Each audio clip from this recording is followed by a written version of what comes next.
Hi, my name's Natalie, and in today's video I'll be discussing Echo 3 and boundary violations. Echo 3 is a new Apple TV series from the writer of Hurt Locker and Zero Dark 30. I'll be discussing parts of episode 1 in detail, so there will be some spoilers ahead. Why am I linking this to boundaries? Well, if you stick around till the end, you will find out. The first episode introduces us to Amber and Prince, as well as Amber's brother, Bambi.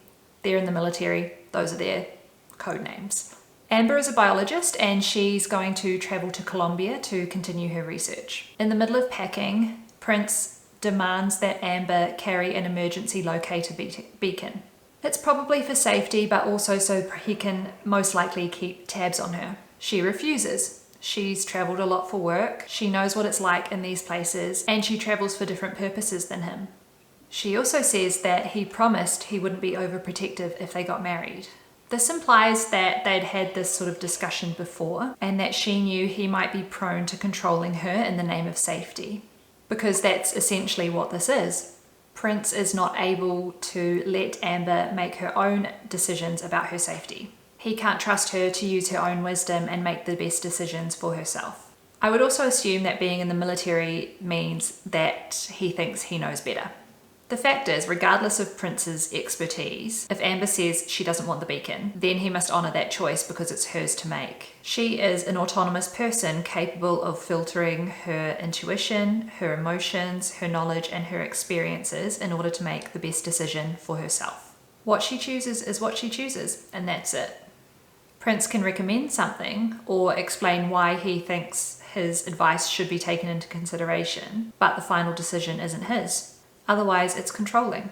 It's him imposing his decisions on her and ignoring what she says.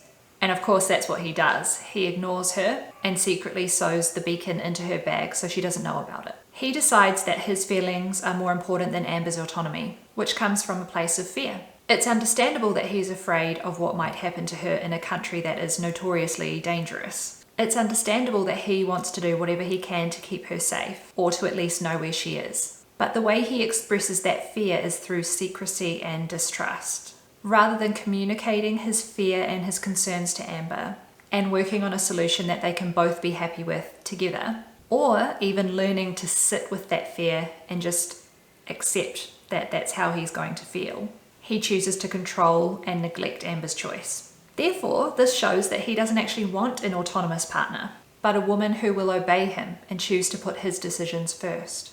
He wants someone that will ignore their own intuition and defer to him. He thinks a partnership is ultimately one where his is the final word. In a book called Setting Boundaries by Dr. Rebecca Ray, she talks about orange and red boundary violations. Orange boundary violations are where someone pushes back on your boundary and you may have to reinstate and reinforce that boundary. A red boundary violation is where someone completely ignores that boundary and crosses that line. In these cases, the only thing you can do is enact a consequence for that action. In this example, Amber clearly stated a boundary and why she was holding it. Prince initially pushed back with an orange violation.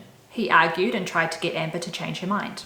Amber then restated her boundary. Prince then crossed that boundary by hiding the beacon in her bag with a red boundary violation.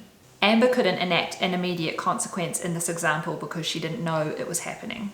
But later in the show, we see a truly awful consequence for that action that both Amber and Prince have to suffer and get through. If you enjoyed this video, then you may enjoy another one I have on coercive control. Otherwise, you can leave questions and comments in the box below, and I'll see you in the next one. Bye.